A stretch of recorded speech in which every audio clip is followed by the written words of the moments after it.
Hi guys, welcome to Lovely Whispers 26. Lovely's my name. Whispers.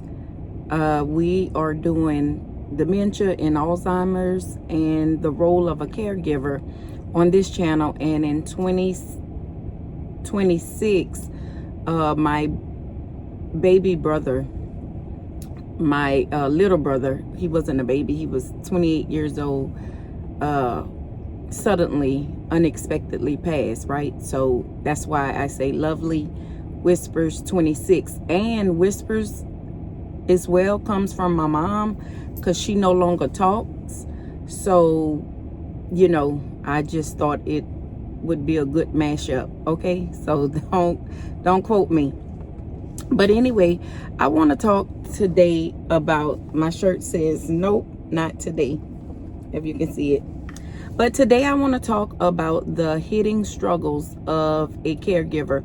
Guys, I've been taking care of my mom since 2013, 2014. Very, very dreadful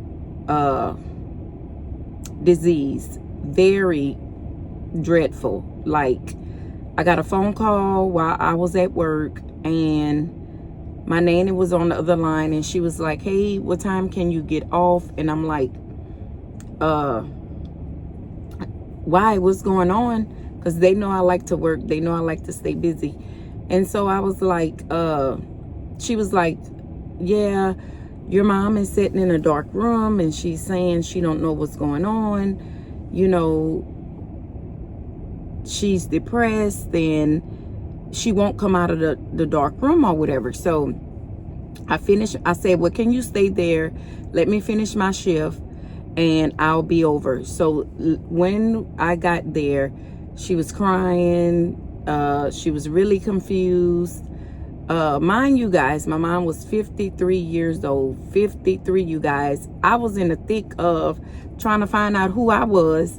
I was in the thick of, like, Lord, what you got going on with me? I was in the thick of, what will I be doing next? Who I'm gonna marry. At this point, I'm a single mom with 4 kids, and it was like working 2 jobs. So I was in the thick of handling my own business, right? So the hidden emotions of a caregiver. I'm talking about a true caregiver, not checking on your parents every once in a while. With this situation, I had to end up moving my mom in with me, along with my little brother. My little brother was in the 10th grade, going to the 11th grade, but I didn't move them in immediately because she can still kind of function. We didn't know what was going on at all.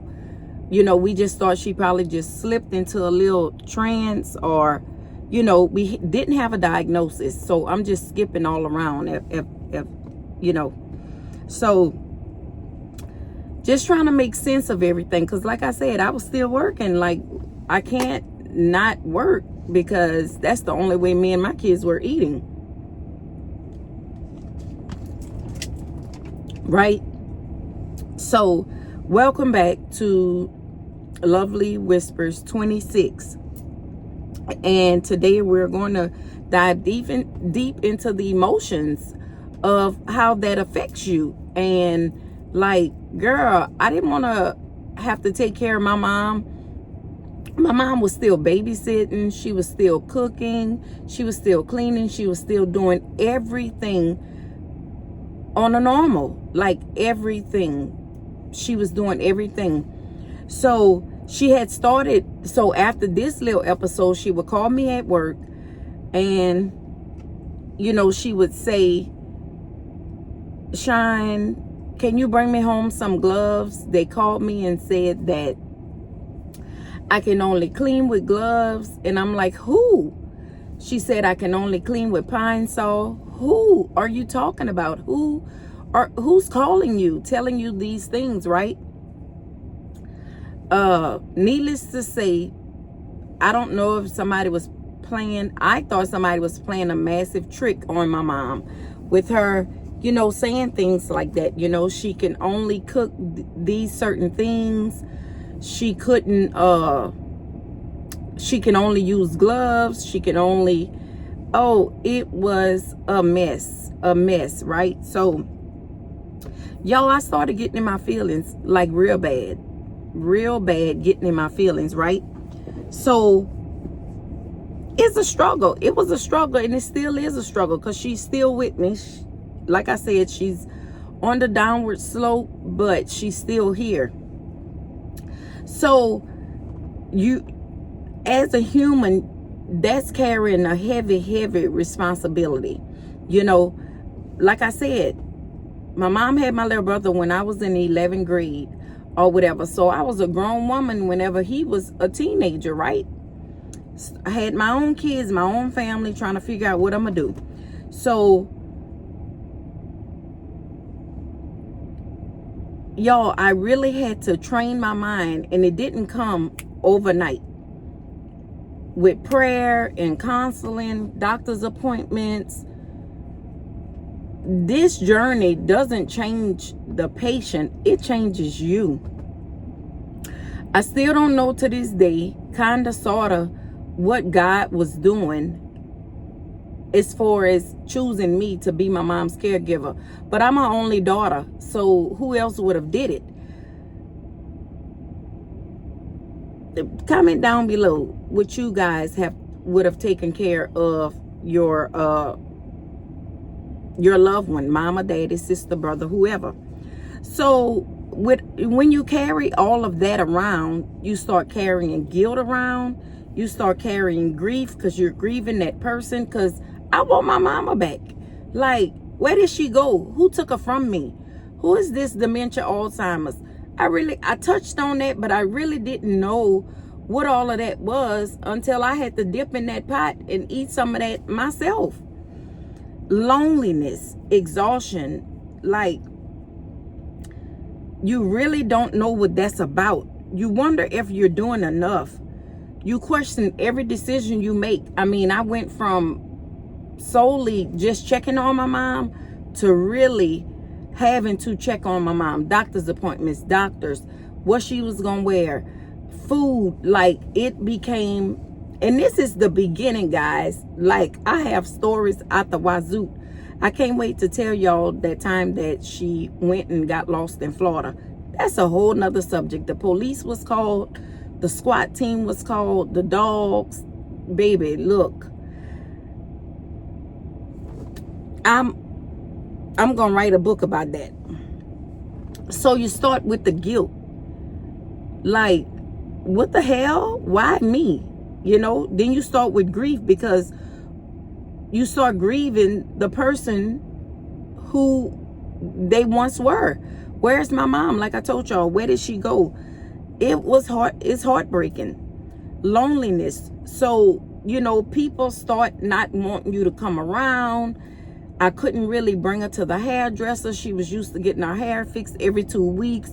The hairdresser started saying, you know, rumors had started getting around town. Oh, such and such is sick, so on and so forth. So people wouldn't really, back in the day, people didn't really have an education to know. Hell, I didn't know that what I was going to be dealing with, and they didn't want no parts of it, you know. Her siblings would call and check on her. A couple of them would come by. But like one time I had an uncle, my auntie had came down from Texas, and I had an uncle, and I wanted to go somewhere for the weekend. So my auntie was going to watch my mom, but she had to watch her at my uncle's house. And he was married, had a family, kids. And he told my auntie that my mom couldn't come over there, his sister. Like, and I still remember that, guys. Like, he was like, no, I don't want that around my family. I don't know how she's going to act. Rightfully so. And I get it. Like, I get it. But I still remember that. My mom might not remember it. But I remember that when my uncle blatantly said, no, his sister could not come over to his house. because he didn't know what to expect. And that's fine. It is what it is. Remember to stay hydrated, you guys. It's a hot one. So you get lonely because you start distancing yourself from family, from friends. You can't go to too many events. My mom had no insurance as to someone can come to the house. I had to apply for all that. You know, I had to teach myself how to be an advocate for myself and for my mom and for my little brother, because my little brother was a minor at the time. And so now I'm over him. I'm over my mom. I'm over me and my children. And I'm over my little brother as well. So it was a lot. It was a lot when it came down to the first chapter of dementia and Alzheimer's. It was a lot. Guys, I ask y'all to stay with me.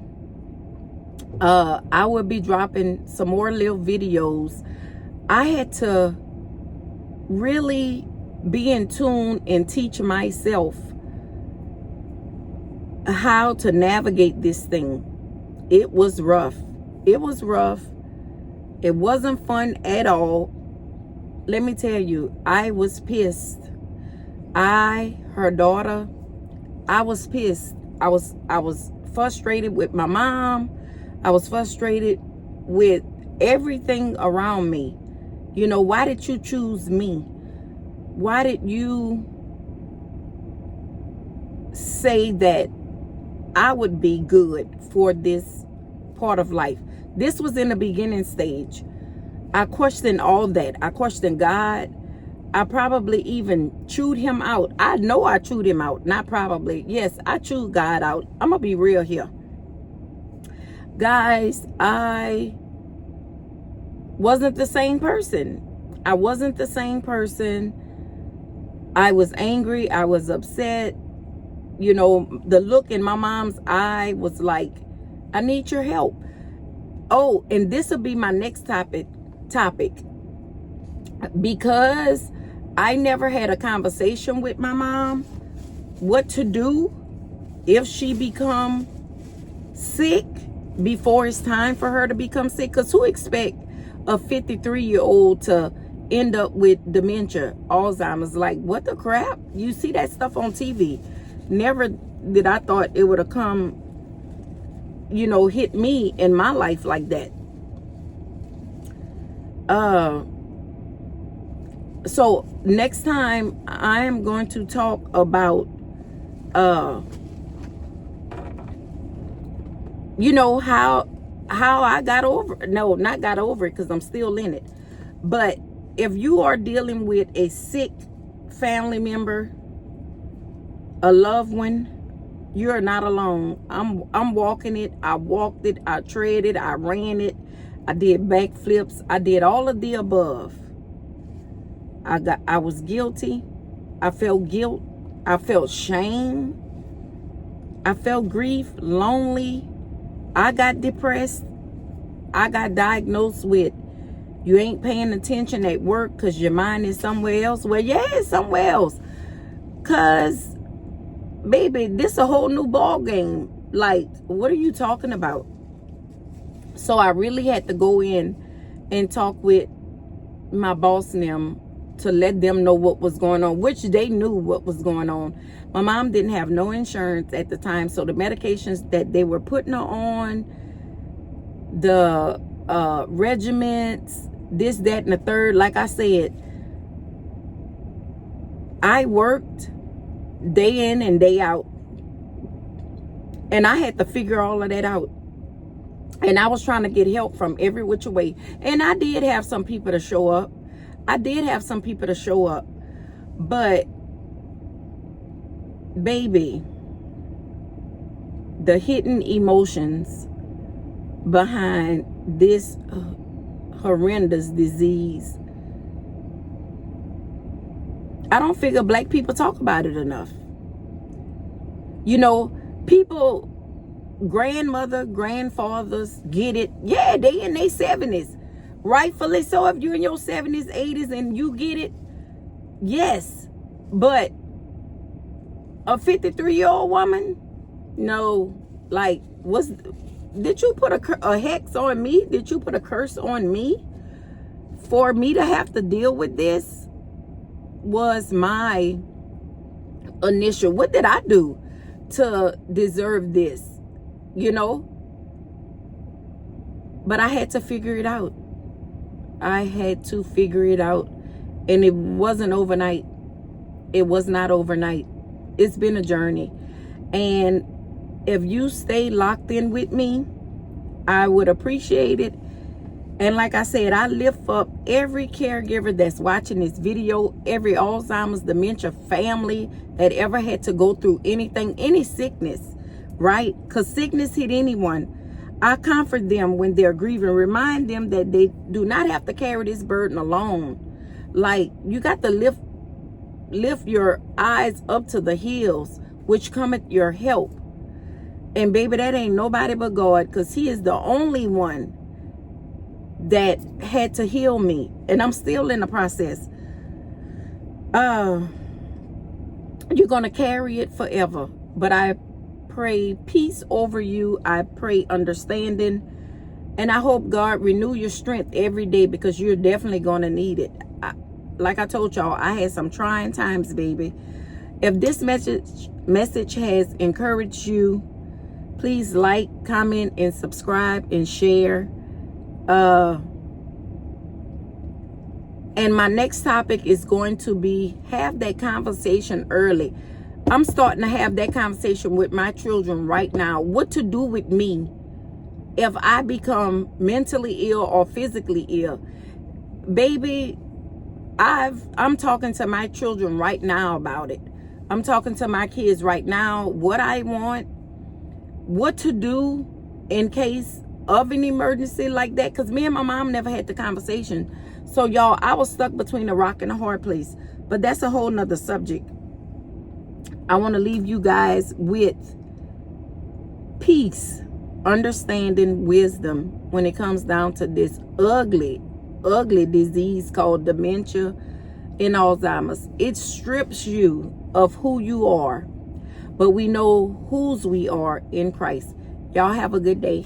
I'll talk to y'all soon. Bye.